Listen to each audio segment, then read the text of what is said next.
Hey guys, Angie Thomas here with Thomas Family Hustle 205. Thank you so much for joining us again today. I do want to remind you before we get started to make sure that you hit the like button. Please subscribe to the channel and don't forget to turn on your post notifications. Alright, so today I want to discuss with you some of the various tools that I use that really help us to make the whole job of listing and shipping on eBay and a few of our YouTube tools just a little bit easier. As you can see, I've got my eBay homepage up here, home screen. I want to show you the very first tool that I use. I'm just, as an example, using an everyday household razor that we happen to have. I have my scanner, just like you would find at the grocery store, maybe even the library, plugged into my USB port. And when I've clicked into the box here, and when I scan my item, eBay will automatically take me to current listings for that particular item. In various size lots, of course, and if I'm looking to find comps, I'm going to scroll down to find sold items, and this way I can take a look at how many people are selling and at what price point, and then do a little bit of rough math to figure out my approximate shipping costs in just rough estimate in my head, and then my initial cost of the product itself, so I can figure out if these are worth selling on eBay based on the comps or not.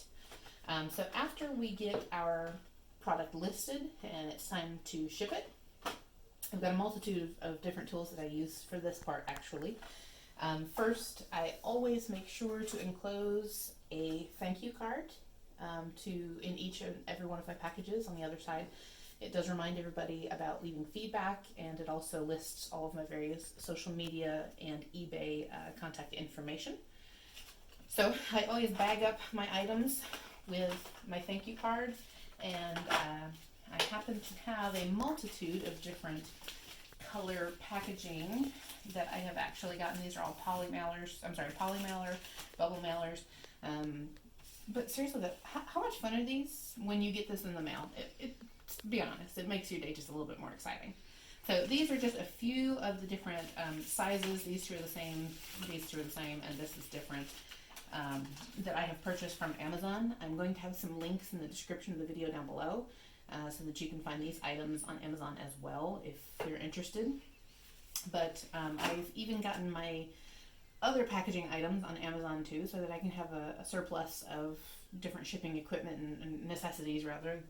I've got my air pillows, bubble wrap. I have a couple different colors. I'm running a little low on this particular roll. I even have my shipping paper that I use. Anytime I've got a box, let's say a 3x9x12 that I'm shipping a hat in, because we don't want the brim of the hat to be affected by sending it in something like a poly mailer, I'll put it inside of a box. I'll wrap it in a little bit of bubble wrap, and then I'll have to fill the rest of the box with packing paper or air pillows. Paper's a little bit cheaper if you do the math of what you pay per sheet versus per air pillow. And it is important. It's not necessarily a complete numbers game, but when you're trying to figure out your per item costs, your shipping costs, all of these various things really need to be calculated into it so that you can be as accurate as possible. Also, I've got some different shipping boxes. Now this is a 4x4x6. It is perfect for some of my smaller health and beauty toiletry type items. A couple deodorants in there, different things of that sort. This one is a 4x6x8 or 8x6x4. Call it as you will, people. This one is actually quite perfect for the Funko Pops, Vinylmation figures. It is the ideal size for that, as you can see. It's got the appropriate depth and so on and so forth. Next, I have a standard 12x9x3. I use these a lot when I'm shipping hats, starting lineups. This is the appropriate size for those particular items. And then my go-to when I'm working with shoes is my 12x8x6 boxes. These are actually, again, as I mentioned in a previous video, it really just depends on the shipping method that the customer has chosen. When it's a pair of shoes, if it's cheaper for me to use an $8 padded flat rate envelope, then I will use that flat rate $8 padded envelope. In a previous video, sometimes the shipping method of a product is going to depend completely upon what the actual buyer has selected. Sometimes they'll select priority, and typically that's more about the timeline than the specific priority method in which you choose. Let me elaborate on that. Depending on the cost and the size of the, for instance, pair of shoes, if I can fit the pair of shoes in an $8 flat rate priority bubble mailer, it saves me the cost of this box and any packaging or filling materials that I need to use to fill the rest of this box. The USPS mailer, number one, it's going to get there the same length of time. It's priority mail. It's the same timeline. That is not an issue one way or the other. If it's going to save me a little bit more to put it in that versus this box, I'm going to do it. Number one, my shipping cost, my literal shipping cost is going to be $8 versus a little bit higher if I go with the brown box USPS priority shipping method. Additionally, I'm paying for this box, bubble wrap, air pillows, packing paper, anything that I'm using for this, I'm paying for that. Whereas if I use the bubble mailer that USPS provides at no cost from their website, then I'm not paying anything for the material itself, the packing material. I should not, because it's going to be a fairly compact fit, I should not have to add in any additional packing materials. Therefore, my cost of shipping is literally $8 versus using this box and being up at $9 or more, dependent upon the brown box USPS priority rate, in addition to my box cost, my bubble wrap cost, my packing paper cost, all those different things that you just need to calculate in to have an accurate cost. That being said, I do want to make a little side note here. Don't forget to go to the USPS website. A lot of the shipping, obviously depending on what kind of items you're doing, let's be real, I think you can use your own discretion for that decision making. A lot of the different shipping you're going to do is going to be through USPS. You can visit the USPS website and actually shop around for different size packaging and materials. Most of it is at no cost. You can actually sort on the left-hand side when you're in their store looking at all their different shipping materials. You can sort by looking at displaying only the free items. You can get bubble mailers, you can get flat rate envelopes, which are just like that sort of thinner cardboard material. You can get the legal rate version of that. You can get priority mailing boxes that literally say mailing box, however it has the priority logo on it. That would be the same as me using my brown box, except for they provide the box, so it's at no cost to me. I just pay for the packing materials that would be necessary, as long as it fits. They only have so many sizes that they offer for no cost, and you don't at the same time want to have 1,000 different sizes of boxes, and these ones are brown box, these ones are priority. Yeah. God love you if you have that much storage space for the shipping part of your project. That's fantastic for you, but I don't. So I try to keep it minimized to only a certain few sizes that I know that I will use consistently. So that covers some of our shipping materials that we use, that we purchase personally through Amazon. Additionally, I do want to point out, and I know that this has been mentioned in a previous video as well when we did some shipping together, I do use the Accutech scale. It is, okay, I'm sure there's one of you smarty pants that are going to be watching this video and you'll be like, oh yeah, you didn't know? I'm really not sure the point of this. Like, I don't know. If somebody knows, please comment below, because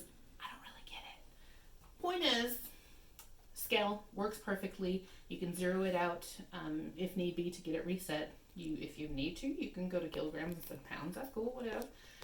But this has become uber useful when I get something completely packaged and ready to ship, or as I am listing an item to try and get the most accurate shipping cost calculated for my item. It is imperative that I figure out what kind of packaging I might need for the item. For instance, I was listing this razor, and it's going to be sufficient to just put the razor in the bubble mailer because it's already padded. I don't need any extra materials. So this would be my final shipped product, obviously without the label, but let's be real, guys, that doesn't carry that much weight. So as I'm listing my items, it is safe to go ahead and weigh this as is, and you can even measure it as it would be, you know, a finished product, and put in all of your information as you're listing it. So again, it's become really helpful, especially if you offer free shipping. This way you know what your shipping cost is going to be approximately, or within, you know, an ounce or two of weight, so that you can calculate your cost appropriately and accordingly, and make the profit, or have the profit margin that you're desiring. So scale, helpful. Lastly, I do have an IDPRT. This is new to me this week. Okay, this is my new label printer, and it actually, got to do a little rearranging here, people. Don't get too crazy. But this one prints off small square shipping labels, whereas previously I was printing using a half sheet of paper. I was cutting it out, and then I was putting it in one of these handy dandy shipping envelopes. So this does everything for me, takes out a step. I don't have to cut it. I don't have to put it in an envelope and then stick it to I just peel and stick and go. So the printer has become really, really valuable in saving a little bit of time. Now, I did not initially start my journey with a printer or with a scanner. I simply started with the shipping materials and the scale, because those are way more necessary up front than the other add-ons that are great for saving time. But if you're just starting, it's an investment that you just have to debate for yourself. Additionally, with Amazon, I've got my handy dandy calculator, my calendar and whiteboard up here. Sorry, it's been a really long day. Where I can keep track of what I need to do, what I need to get done, my personal schedule, my family schedule, all those good things. My whiteboard. I've even gotten my ring lights that we use when we're taking the videos to share with you guys. So we've gotten lots of materials from Amazon, and if you'll check out the description box down below, again, we will get those links set up for you so that you can find any of these products that we have talked about today on Amazon right down below. So I think that about covers it for today, guys. We will be back next time. We'll have more to share with you guys. I want to remind you, please and thank you, to check us out. We are on Instagram at Thomas Family Hustle 205. We're obviously here on YouTube as well. And last but not least, we do have an eBay store set up for you. It is found under Thomas Family Hustle 205. And as always, I know it gets repetitive, but please and thank you. I'd love for you to hit the like button, subscribe to the channel, and don't forget to turn on your post notifications so you'll know every time we drop new and valuable information for you guys. Thanks so much for tuning in, guys. We'll talk to you soon. Bye.